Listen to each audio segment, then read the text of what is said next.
स्वागत करते हैं आप सभी का आपके अपने YouTube चैनल जैकपुर पे। आज के इस वीडियो में हम लोग सोशल साइंस को डिस्कस करने वाले हैं। अब आप बोलोगे सर ये किस तरह के क्लासेस ले रहे हैं, अभी आप पीडीएफ दे रहे थे फिर पीडीएफ देना बंद कर दिए हैं। तो हमें ये बताइए भैया, 20 दिन आपके पास शेष बचा है, ठीक है। और आप लोग जो देख रहे हैं पूरे यूट्यूब पे वीडियो अपलोड हो रहा है। सोशल साइंस का वीडियो अपलोड हो रहा है, साइंस का अपलोड हो रहा है, हिंदी का अपलोड हो रहा है, इंग्लिश का अपलोड होगा, मैथ का अपलोड होगा। सारा आप उतार रहे हो, उतारने के बाद उसको आप याद कब करोगे? ठीक है, ऐसा नहीं होता है बाबू। 20 दिन आपके पास समय बचा है, आप पहले उतारोगे, पहले तो वीडियो देखोगे, इतना एक एक घंटा लग जाएगा आपको सब्जेक्टिव उतारने में, 1 से 2 घंटा। उतारते उतारते ही आपका माइंड डिस्टर्ब हो जाएगा, उसके बाद आप याद कब करोगे? ठीक है, मेरा उद्देश्य है कि आप लोग को एग्जाम में पास कराना अच्छे मार्क्स से। तो हम आप लोगों को आज के इस वीडियोज़ में मौखिक आपके दिमाग में ढुकाएंगे और आप उसको लिखोगे। अभी नहीं लिखना है, पहले मेरे वीडियोस को सुन लो, सिर्फ सुन लो, कान पे अच्छे से बैठ के सुन लो, ना उतारो, हाथ को ना थकाओ, दिमाग को ना थकाओ, ठीक है। तो चलिए स्टार्ट करते हैं। सबसे पहला सवाल देखिए, इसका हमने पार्ट 1 आपका अपलोड कर दिया था, जो थियोरिकल टाइप का था, आप उसको उतार लिए होगे तो याद कर लेना, ठीक है। देखिए नेक्स्ट सवाल जो था आपका इस पार्ट में, सवाल है आपका, फ्रांसीसी लोगों के बीच सामूहिक पहचान का भाव पैदा करने के लिए फ्रांसीसी क्रांतिकारियों ने क्या कदम उठाए? कोई 3 बिंदु दे। ध्यान से सुनिएगा। इसके कहने का मतलब है, क्वेश्चन का मतलब है कि फ्रांसीसी लोगों के बीच सामूहिक पहचान की भाव, यानी कि एक मिलजुल करके रहने वाला जो भाव होता है वो पैदा करने के लिए फ्रांसीसी क्रांतिकारियों ने क्या कदम उठाए थे। ये क्रांतिकारियों की बात कर रहा है, ना कि राजा और रानी की। तो देखिए हुआ क्या था, 1789 में जब फ्रांस की क्रांति हुई, ध्यान से सुनिएगा, उसके बाद आप लोगों को अपने से बनाकर लिखना है आंसर। 1789 में जब फ्रांस की क्रांति हुई तो लोगों ने क्या किया, राजा और रानी से छुटकारा पाकर सारी सत्ता की जो बागडोर थी वो उन्होंने अपने हाथों में ले ली। ठीक है, क्या कर ली? अपने हाथों में ले ली। पहला बात याद रहेगा, भूलेगा नहीं। जनता ने क्या किया था, राजा रानी को हटा करके सत्ता की बागडोर अपने हाथ में ले ली। कब? 1789 में। अब देखो हुआ क्या, उन्होंने लोगों में एकता और संगठन बनाए रखने के लिए अनेक कदम उठाए। जो कदम थे क्या क्या, हम आपको पढ़कर सुनाते हैं, ठीक है। सबसे पहले उन्होंने नागरिकों के विचारों को अपने फेवर में करने के लिए उन्होंने एक समुदाय पर बल दिया, ठीक है। कौन सा समुदाय था? संयुक्त समुदाय, यानी एक मिला जुला एक उन्होंने एक ग्रुप बनाना शुरू किया जिसमें लोग उनकी बातों को समझे और उन्हें अपनाए, ठीक है। दूसरा, उसके बाद उन्होंने फ्रांस के लिए एक नया झंडा तैयार किया, ठीक है। ये सब किया उन्होंने। क्या किया? फ्रांस के लिए एक झंडा चुना गया जिसके पहले के राष्ट्रध्वज की जगह ले ली, यानी कि पहले जो राष्ट्रध्वज था उसको हटाया गया।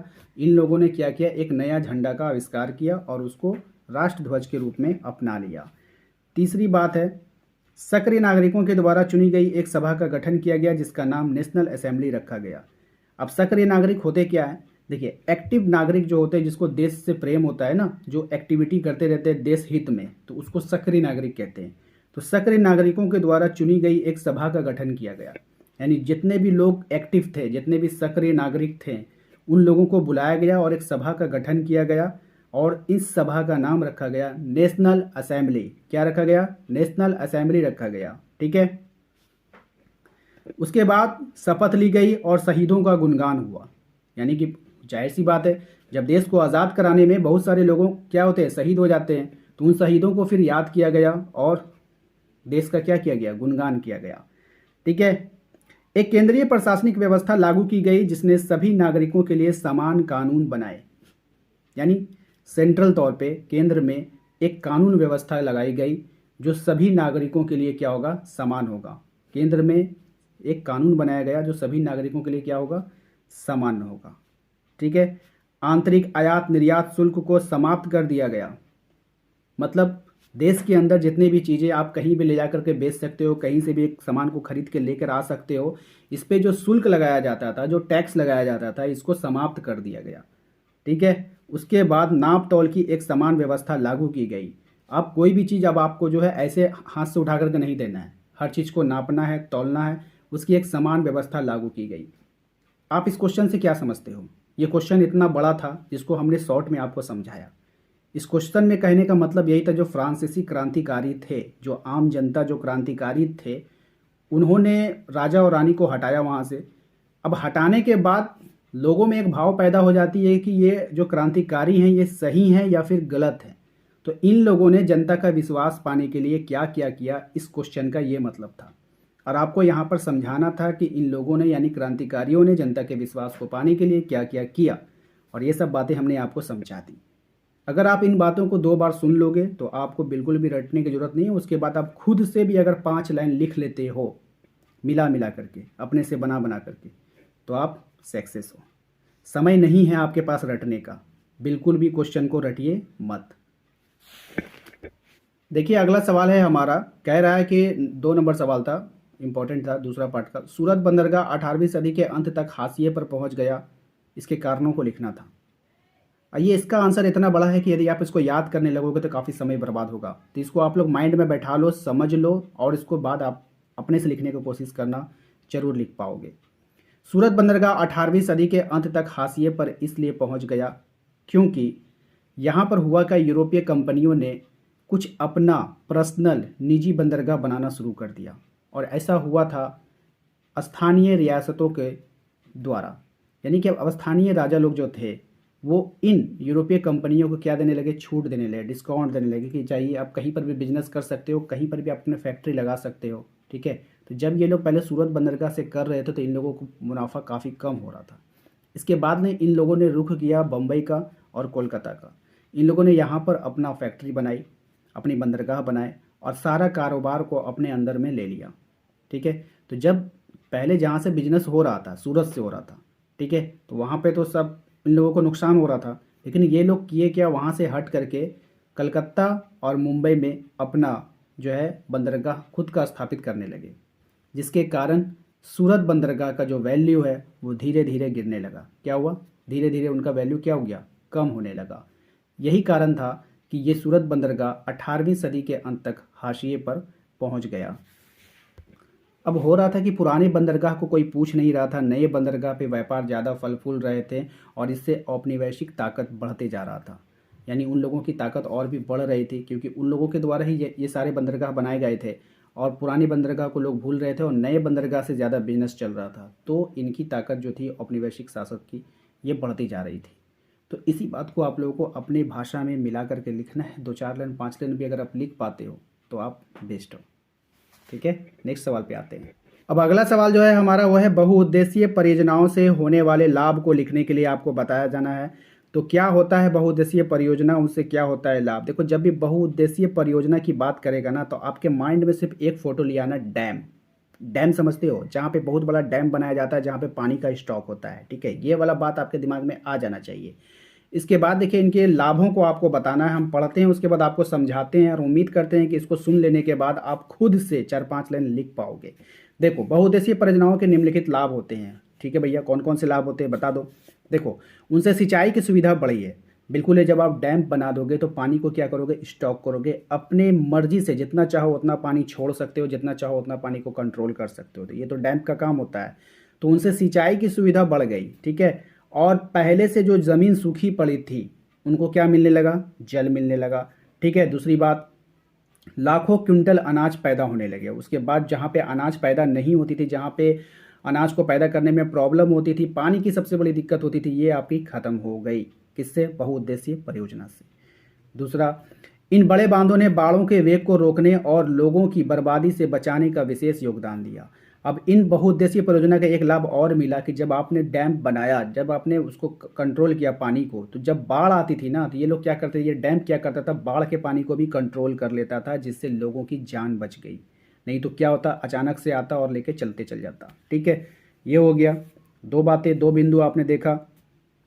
इन बांधों ने भूख और अकाल से लोगों को बचाया। जो पहले अनगिनत लोग भूख और अकाल से मर जाते थे, अब उन्हें इन्हीं बड़े बांधों के कारण जीवन दान दिया गया। यानी भूख और अकाल, बरसात के दिन होते थे। ठीक है, बरसात के दिन बारिश हुई, पानी बह गया, फिर गर्मी के दिन में जब बारिश नहीं हुई तो ये लोग फिर अनाज पैदा नहीं कर सकते थे। उसके बाद डैम के द्वारा क्या हुआ, पानी को स्टॉक किया गया। डैम के द्वारा जब आपकी पानी स्टॉक हो जाती थी तो उसके बाद इस पानी का रुख आप चाहो तो जिधर भी मोड़ दो वो उधर चली जाती थी। तो जहाँ कहीं सूखा पड़ता था वहाँ इस डैम के द्वारा जो है उसको सहायता पहुँचाई गई। ठीक है, पहली बात। इन बांधों ने हमारे कारखाने चलाने और एवं हमारी सुविधा के लिए बिजली पैदा करने में बहुत महत्वपूर्ण योगदान दिया। इन बहुउद्देशीय परियोजना से बिजली भी पैदा होती है। जब डैम बनता है तो डैम बनने के बाद देखो कि वहाँ से इस तरह से पानी जब गिरेगा फ्लो पे तो फिर वहाँ से बिजली पैदा होती है। तो सिंपल सी बात है, जो हमारा बिजली जो बन के आता है पानी के द्वारा, जल विद्युत बिजली, तो वो जो है आपका डैम के द्वारा आता है, यानी बहुउद्देशीय परियोजना का ही हिस्सा है। देखिए, बांधों के द्वारा मछली पालन भी किया जाता है और इनसे काफ़ी फ़ायदा होता है। ठीक है, बांध के द्वारा जब पानी को स्टॉक किया जाता है तो उसको नहरों में, छोटे तालाबों में उसी बांधों के द्वारा पानी को जो है भेजा जाता है। ठीक है, तो बहुउद्देशीय परियोजना का एक और भी लाभ हो गया कि इससे हम लोग मछली पालन वगैरह कर सकते हैं।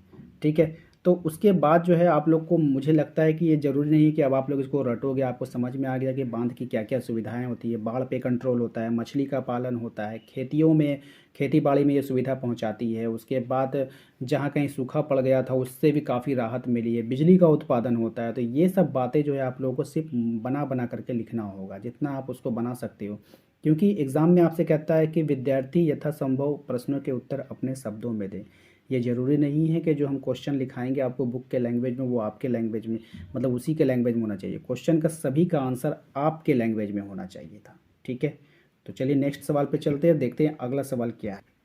अगले सवाल में आपसे कह रहा था कि एक प्रमुख पेय पदार्थ का नाम बताइए और इसको उगाने के लिए परिस्थितियों की बताइए, क्या परिस्थितियां होंगी जिसको हम उगाएंगे। तो सबसे पेय पदार्थ का जब भी नाम आता है हमारे देश में तो सबसे पहले चाय का जिक्र होता है, और चाय ही जो है हमारा सबसे प्रमुख पेय पदार्थ है। तो देखिए, चाय आप लिख लीजिए कि सबसे प्रमुख पेय पदार्थ हमारे देश में क्या है, चाय है, और इसके उगाने के लिए निम्नलिखित परिस्थितियाँ हैं, इस तरह से लिख लीजिएगा। क्या क्या परिस्थिति है इसके बारे में हम लोग जानेंगे।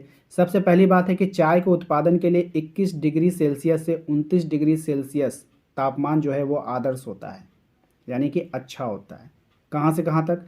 21 डिग्री सेल्सियस से 29 डिग्री सेल्सियस आपको तापमान चाहिए। सबसे पहले आप लोग चाय की खेती कर रहे हैं तो सबसे पहले आपको सोचना होगा कि कितनी गर्मी वहाँ पे चाहिए, कितनी टेम्परेचर चाहिए। हर जगह चाय क्यों नहीं पैदा होता है?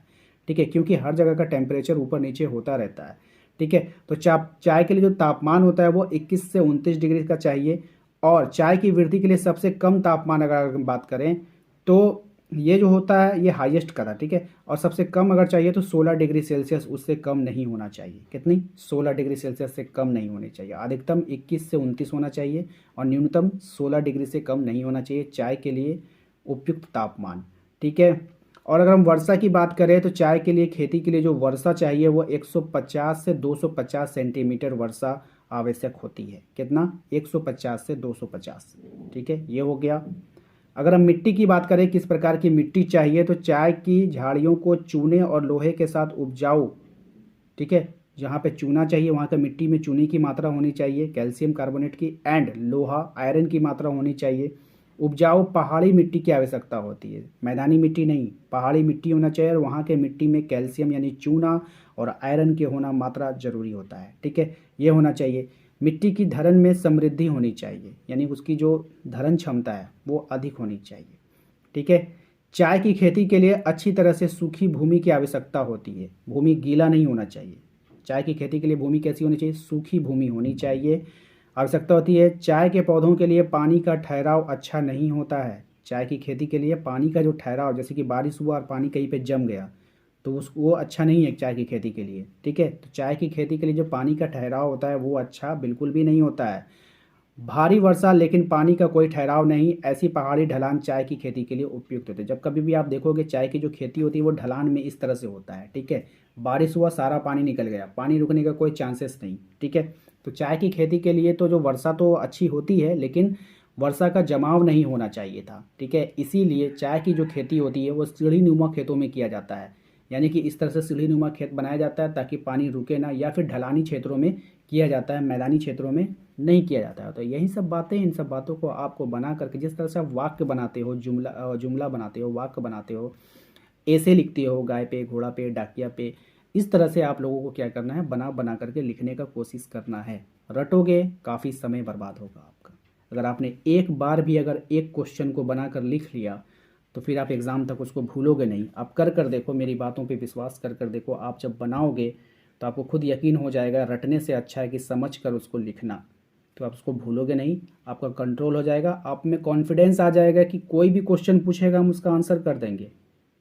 और जो रटा हुआ रहता है ना, वो जब भूलने लगता है तो उसको डिप्रेशन में चला जाता है, फिर वो सोचता है कि मैं क्या करूँगा।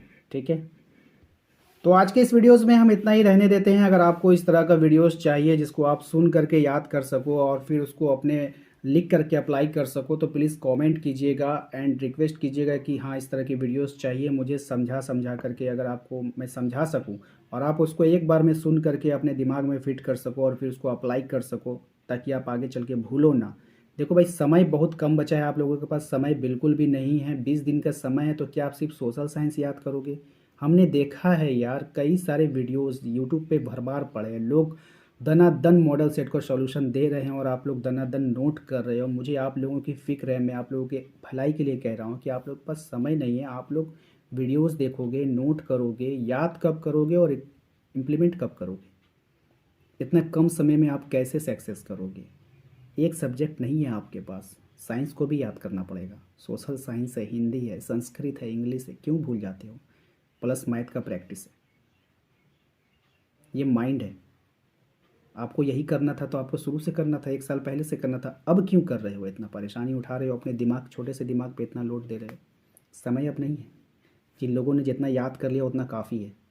अब आप समझ कर याद करो, स्मार्टली वर्क करो। ठीक है, चलिए, उम्मीद करते हैं कि आप लोगों को ये वीडियो पसंद आया होगा। वीडियो को लाइक कर दीजिएगा, चैनल पे यदि पहली बार आए तो सब्सक्राइब करके घंटी के बेल आइकन को प्रेस कर लीजिएगा, ताकि हर एक वीडियो का नोटिफिकेशन आपके मोबाइल पर जाता रहे। और हमें कमेंट कर बताइएगा कि आपको चाहिए इस तरह के वीडियोस, तो हम आपके लिए लाते रहेंगे। Thank you.